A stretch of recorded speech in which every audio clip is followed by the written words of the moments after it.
Bem, pessoal, então eu cheguei já faz um tempinho aqui, já houve avisos diversos, tá?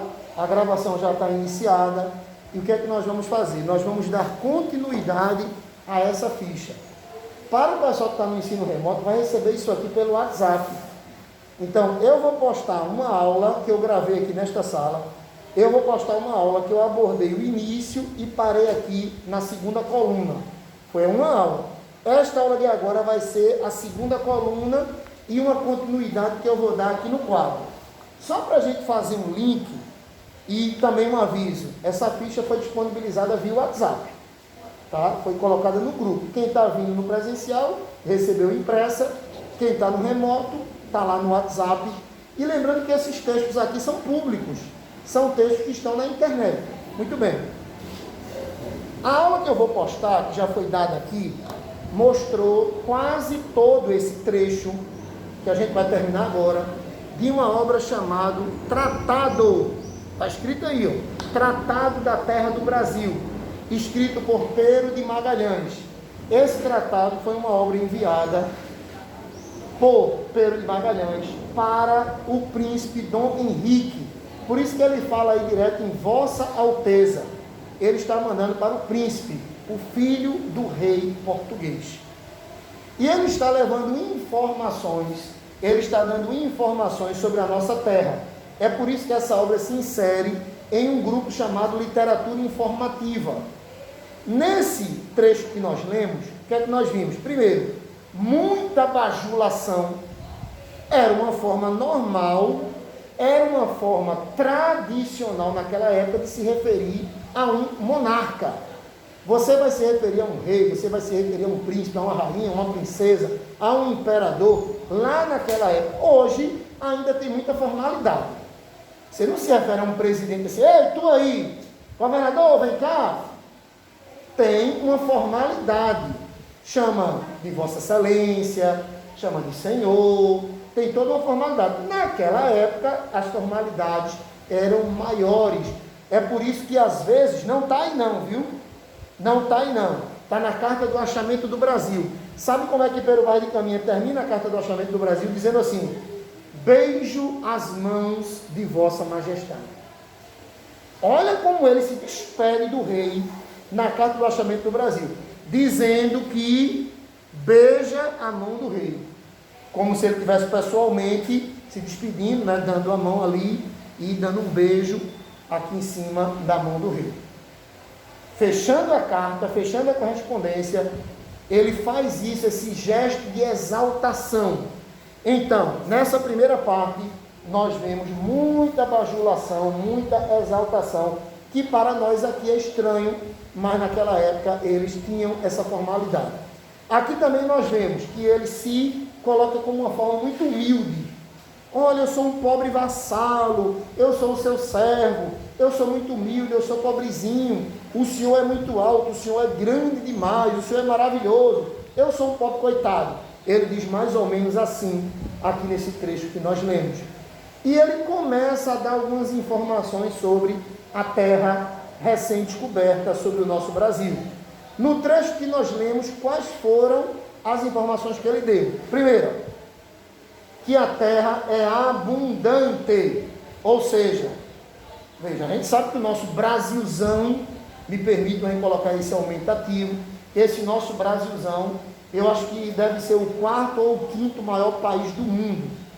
Eu acho que nós devemos ser o quarto ou quinto maior país do planeta Terra. Então, terra em abundância, ele não estava mentindo. Fertilidade foi a segunda coisa que ele disse, terras férteis, também não estava mentindo. É uma terra muito fértil, tanto é que é o país que alimenta, este Brasil, alimenta grande parte do mundo. A nossa agricultura, ou melhor, a nossa agropecuária alimenta, eu não sei dizer 1 bilhão, 2 bilhões de pessoas, aí eu não vou dizer, não vou chutar. Certamente nós alimentamos mais de 1 bilhão de pessoas do planeta Terra. Nós alimentamos uma boa parte da humanidade. Produtos que saem daqui e são exportados, vão para outros países através do agronegócio. Terra fértil? Sim. Terra em abundância e terra fértil. Terceira característica que ele traz sobre a nossa terra, que deve haver, ele disse aqui, deve haver metais. Ele deixa bem claro que ele acha que tem, porém esses metais ainda não foram vistos, ainda não foram descobertos. E ele diz a causa, ele diz duas causas para a não descoberta dos metais. Quais foram as duas causas? Primeiro, em alguns lugares nem gente tem. Se não tem gente, como é que vai encontrar metal? Se não tem gente lá para encontrar. Segunda causa, ele diz que nos lugares que tem gente, as pessoas não quiseram ainda se dispor a trabalhar para encontrar. Mas ele acha que tem, ele acha que existem metais. E a terceira, e a quarta e última coisa que tem nesse trechinho aqui, e eu vou dizer para a gente poder dar continuidade nesse primeiro trecho que nós estudamos, é o seguinte: é um tom de publicidade, é um tom de estratégia. Ele deixa bem claro que essas informações de que a terra é maravilhosa têm que ser levadas aos pobres a fim de incentivá-los a vir para cá. Tem que incentivar quem vive na pobreza, tem que motivar a galera a largar tudo em Portugal e encarar uma vida numa terra distante e desconhecida. Ok? Ele diz isso. Muito bem. Vamos lá então para... Eu acho que nós estamos em Declaração da Costa, é isso?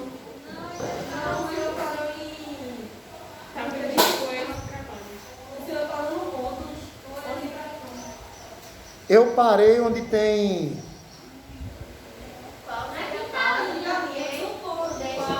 Então deixa eu pegar o início lá de cima. Riqueza como as Antilhas de Castela, porque é certo ser em si a terra muito rica e haver nela muitos metais. Ele garante que tem, mas olha o que ele diz depois: os quais até agora não se descobrem. Poxa, como é que você pode dar certeza? Ele dava essa certeza, ele tinha essa intuição. Realmente ele estava certo, porque a terra tem muitos metais ainda hoje. Ou por não haver gente na terra para cometer esta empresa, isso não tem nada a ver com instituição, uma empresa ou instituição. Ele está dizendo, ou por não haver gente na terra para fazer esse trabalho, ou também por negligência dos moradores que se não querem dispor a esse trabalho. Duas causas: ou a terra, ou tem lugar sem gente, ou no lugar que tem gente, a galera não quer se disponibilizar a fazer a mineração. Qual seja a causa, porque o deixam de fazer, não sei, mas permitirá nosso Senhor, e aí ele está falando de Deus mesmo. Esse Senhor aí não é para o príncipe, quando ele vai se referir ao príncipe é VA, Vossa Alteza. Esse Senhor aí é o Deus cristão. Mas permitirá nosso Senhor, permitirá nosso Deus, que ainda em nossos dias se descubram nela, na terra, grandes tesouros, assim para serviço, aumento de vossa, ou melhor, de sua alteza, como pelo proveito de seus vassalos, de seus servos, que o desejam servir. Então ele está dizendo assim, resumindo, se Deus quiser, nós vamos encontrar os metais. Resumindo esse trechinho no final, é uma coisa que a gente usa até hoje, é uma expressão que a gente usa até hoje. Se Deus quiser, olha, vai parar de chover, se Deus quiser. Ele está dizendo isso, se Deus quiser, nós vamos encontrar os metais.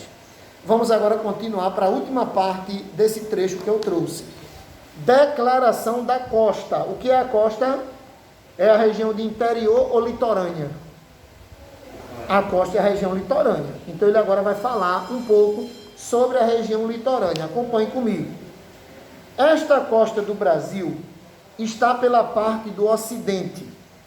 Corre-se norte a sul. Da primeira povoação até a derradeira, então ele está falando, da primeira vila que a gente montou, até a última vila, a 350 léguas. Então ele está dando uma noção de distância do povoamento, da ocupação de território que Portugal está fazendo. São 8 capitanias. Todas têm portos muito seguros, onde podem entrar quaisquer navios por grandes que sejam.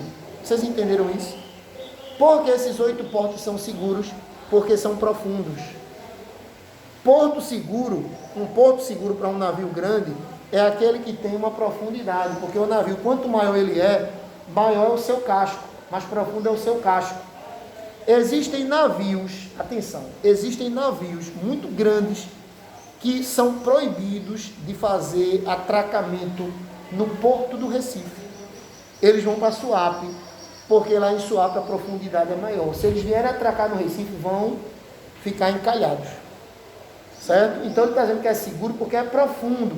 Pode vir qualquer navio, o porto é profundo, chega com tranquilidade. Continuando. Não há pela terra de povoações de portugueses, por causa dos índios que não nos consentem.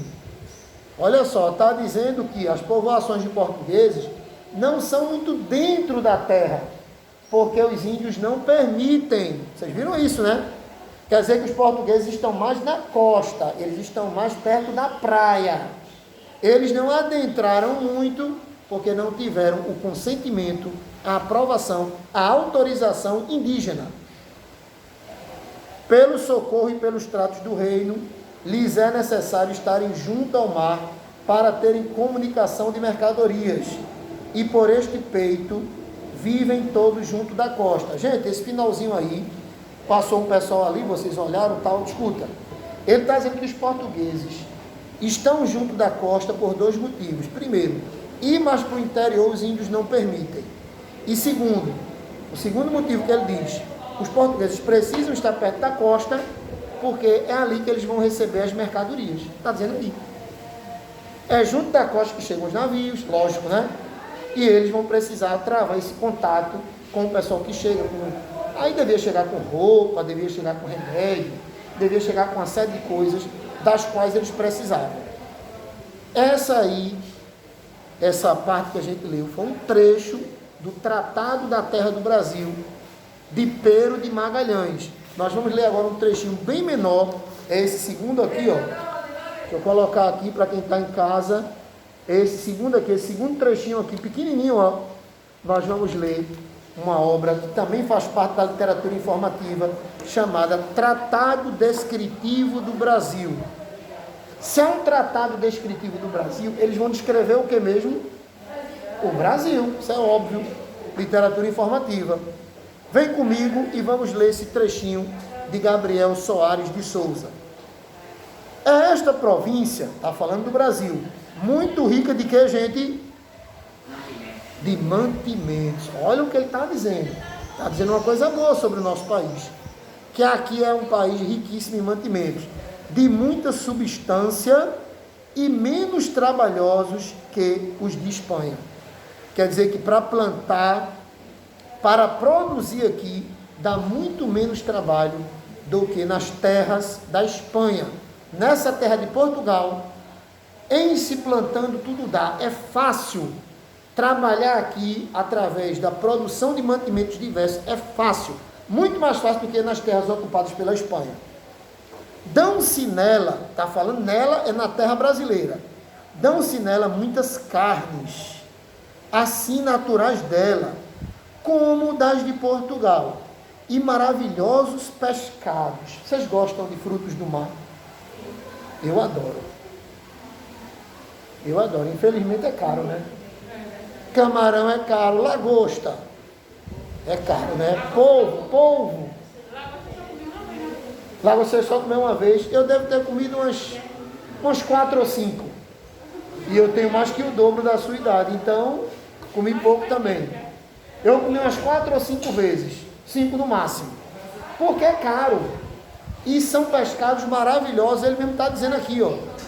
Nós temos quantos quilômetros de costa? Eu não sei dizer, mas eu estimo que a gente tem uns 7.000 quilômetros. Eu não sei se a informação está precisa, mas deve ser por isso aí. Eu acho que de praia a gente tem uns 7.000 quilômetros.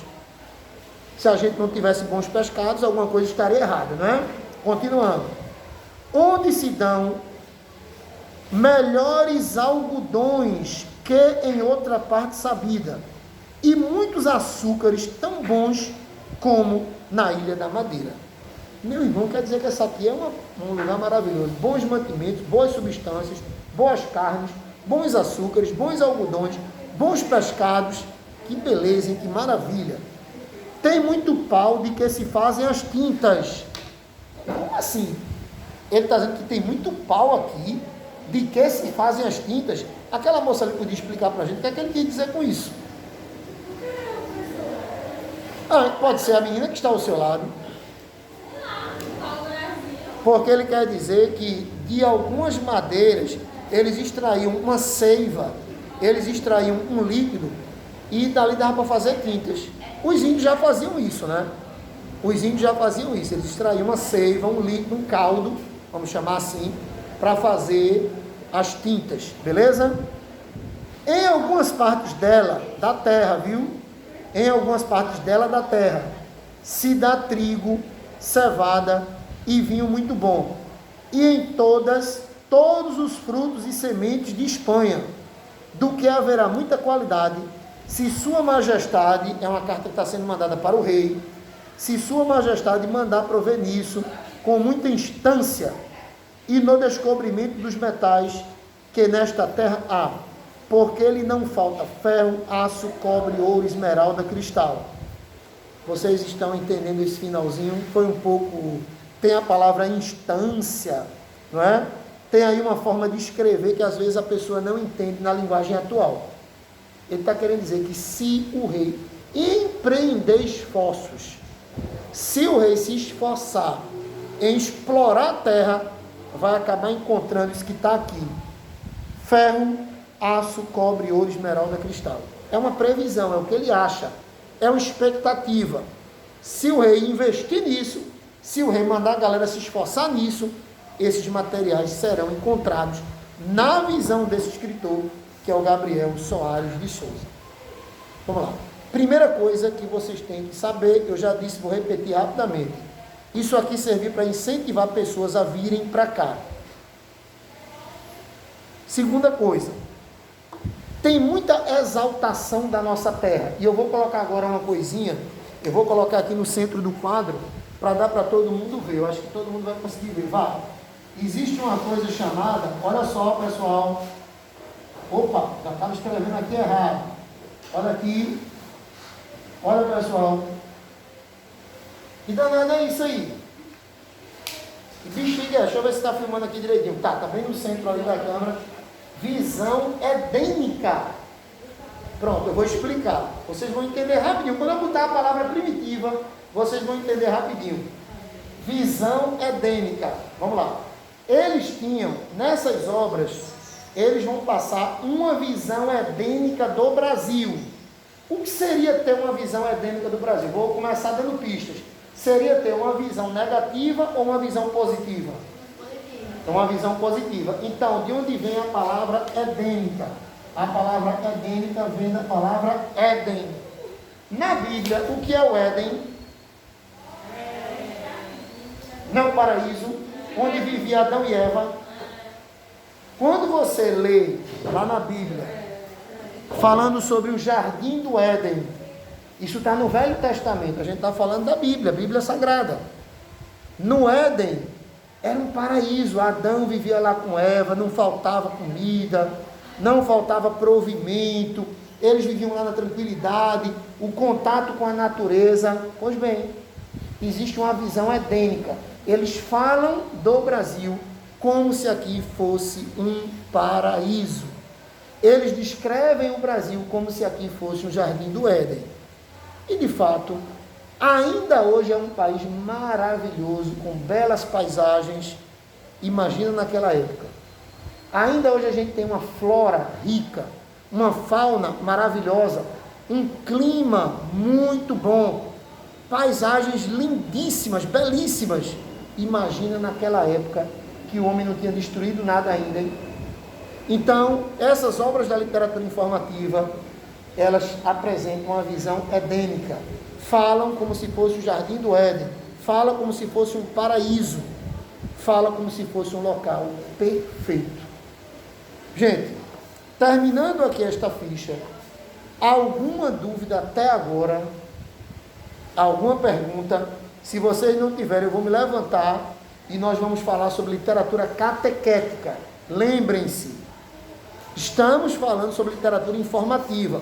Nós lemos 2 pedacinhos, 2 trechos de obras da literatura informativa. A literatura informativa, eles descreviam o Brasil e mandavam as informações para Portugal. Já que vocês não têm dúvida com relação à literatura informativa, pelo menos não tem dúvida até agora, eu vou falar um pouco sobre a literatura catequética. Acompanhe aqui comigo, veja. Deixa eu só colocar aqui direitinho. Literatura catequética. Professor, que danada é isso? Sim, só para ficar uma coisa mais bem explicada, quero lembrar a vocês que isso que eu estou falando agora faz parte do quinto livro, tá? Não se esqueçam, aquele período de 1500 a 1601. A literatura informativa foi um tipo de literatura praticada e a literatura catequética também. Quais são os 3 nomes que a literatura informativa pode receber? O primeiro é informativa, o segundo é a literatura dos viajantes, o terceiro é a literatura de bordo. Eu já havia falado para vocês. Esse aqui também pode receber 3 nomes. Literatura catequética, o primeiro. Literatura deixa eu ajeitar aqui, já estava saindo um erro de digitação. Literatura jesuítica ou literatura doutrinária. Professor, qual é o nome correto? Não tem o nome correto, são sinônimos. Os 3 estão certos. Se você ler em qualquer livro, literatura catequética, ou literatura jesuítica, ou literatura doutrinária, é tudo a mesma coisa. Por que se chamava catequética? Porque a intenção era catequizar os índios. Ok? Então, eu vou escrever aqui, ó, textos escritos com a finalidade, olha só, com a finalidade de catequizar os povos indígenas. Era isso aqui, gente. Quer dizer o quê? Que era texto para doutrinar. Era texto para fazer os índios conhecerem a fé católica cristã. Era texto para levar ensinamento de Jesus, dos santos católicos. A doutrina católica era passada para os povos indígenas. E depois, eu botei um ponto aqui, vou até tirar, porque também tem esse interesse, ó. Textos escritos com a finalidade de catequizar os povos indígenas e, eu já ia esquecer, me lembrei, então vou acrescentar, e os filhos dos colonos. Beleza? Havia um interesse em levar aquele conhecimento religioso, levar aquela doutrina, levar ensinamentos religiosos para os povos indígenas e também, durante o processo de colonização, levar tudo isso aí para os filhos dos colonos. Aquela questão da educação religiosa, buscando a conversão dos índios. Por isso que se chama literatura catequética, porque tinha o interesse de catequizar. É por isso que se chama literatura doutrinária, porque tinha o interesse em levar a doutrina, buscar a conversão, buscar que as pessoas se tornassem católicas, apostólicas, romanas, que elas se tornassem cristãs. Os textos serviam como um apoio nessa empreitada da doutrinação. Outra coisa que eu quero falar para vocês. Por que se chama literatura jesuítica? Porque os responsáveis foram os padres jesuítas. Beleza? Os padres jesuítas vieram para cá como missionários. Você tem que entender isso. Os padres vieram para cá. Para cá não veio só o pessoal que queria explorar a terra. Para cá vieram também religiosos com a intenção de fazer o acrescentamento da fé cristã. Expandir a fé. Não só a ocupação do território, mas também trazer a religião junto com essa ocupação territorial. Os responsáveis foram os padres jesuítas. Deixa eu só falar um pouquinho sobre eles, porque eles estão entre nós ainda hoje. Desde lá a época da colonização, do início da colonização até hoje. Eles estão aqui em Pernambuco. Vocês sabem me dizer onde? O que é que os padres jesuítas fazem aqui? São conhecidíssimos aqui. Eu vou dizer, vocês vão saber. Vocês já ouviram falar em Unicap, Universidade Católica de Pernambuco? Pertence aos padres. Nunca ouviram falar? Unicap, Universidade Católica de Pernambuco. Veja, em Recife, quais são as universidades que nós temos? Em Recife, nós temos só 4. Em Recife, nós temos 4 universidades. O UFPE, que é federal, né? Universidade Federal de Pernambuco. O UFRPE, que é aqui pertinho, Universidade Federal Rural de Pernambuco. UPE, Universidade de Pernambuco, e Unicap, Universidade Católica de Pernambuco. Em Recife só existem 4 universidades, e uma delas pertence a esses caras aqui, pertence aos padres jesuítas. Vamos lá? Eles também possuem um colégio chamado Nóbrega. Eles têm um colégio chamado Nóbrega. Esse colégio, hoje em dia não, mas já foi uma grande força. O Colégio Nóbrega é em homenagem a um padre que veio para cá colonizar o Brasil, o padre Manuel da Nóbrega. O colégio existe lá na cidade ainda, no centro da cidade. A Unicap também fica no centro da cidade do Recife. O colégio se chama Nóbrega, em homenagem ao padre Manuel da Nóbrega, que fez parte desse contexto aqui. E também os padres jesuítas são donos de editora, publicação de livro. Eles são donos de outras coisas, mas eu quis dar a vocês só uma noção, que esses caras estão aqui há quase 500 anos, certo? Então eles, obviamente, formaram grandes instituições, porque são quase 500 anos de trabalho, e aí quem trabalha, Deus ajuda, e eles estão aí com muita prosperidade. Outra coisa, os padres jesuítas, eles pertencem a uma instituição chamada Companhia de Jesus, beleza? É a Companhia de Jesus. Por que é literatura jesuítica? Porque foram textos escritos pelos padres jesuítas, que pertencem à Companhia de Jesus. Outra informação, só para vocês se atualizarem um pouquinho, o Papa é jesuíta, tá? O Papa, nós sabemos que está lá, o Papa Francisco, o atual Papa, o atual líder da Igreja Católica, ele pertence à Companhia de Jesus. Ele é argentino, ele é jesuíta, tá certo? Os padres que vieram para cá com a intenção de doutrinar, de catequizar os índios e as crianças que começaram a nascer por aqui. Eu quero trazer para vocês, eu não posso perder essa oportunidade, eu quero trazer para vocês uma curiosidade ortográfica, beleza? Prestem atenção, uma curiosidade.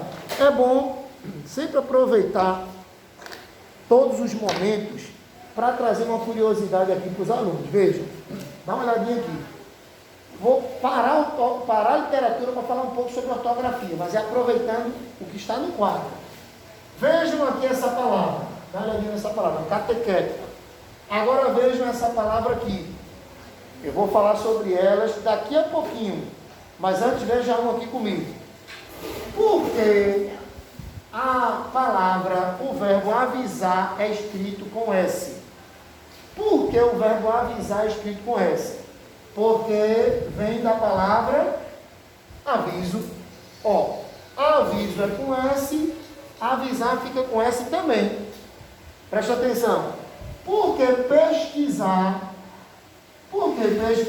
é escrito com S? Porque vem da palavra pesquisa. Então, é uma coisa lógica. Se pesquisa é com S, pesquisar vai ser com S. Mas não vai acontecer a mesma coisa aqui. Veja a malícia. Veja a malícia, ó. Olha. Catequese. Veja só a malicinha, viu? Olha só, é interessante. A nossa gramática, nossa língua é interessante. Catequese é com S. Porém, catequizar é com Z. Então aqui seguiu a regra, ó. A mamãe tem S, a filhinha fica com S. A mamãe tem S, a filhinha fica com S. Aqui mudou. A mamãe tem S, mas a filhinha fica com Z. A mamãe que eu digo é a primitiva, é a que veio primeiro.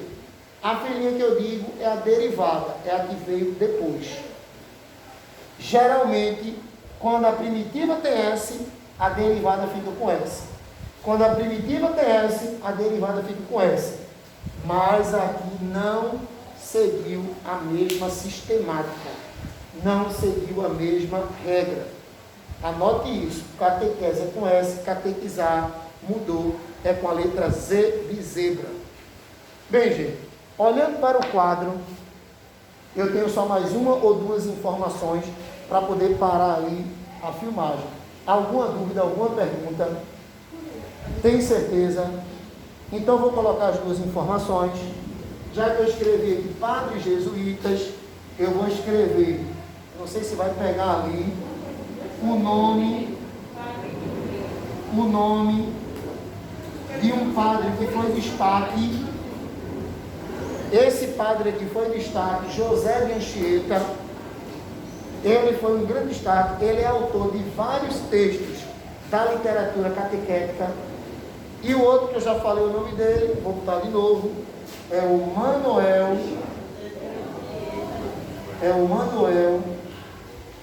da Nóbrega. Padre Manuel da Nóbrega. Dois padres jesuítas, dois padres da Companhia de Jesus, que investiram bastante no contato com os índios. Galera, esses caras lançaram gramática do Tupi-Guarani. Vocês ouviram o que eu disse? Eles lançaram gramática, eles foram conviver com os índios, aprenderam. Eles lançaram um livro explicando Tupi-Guarani.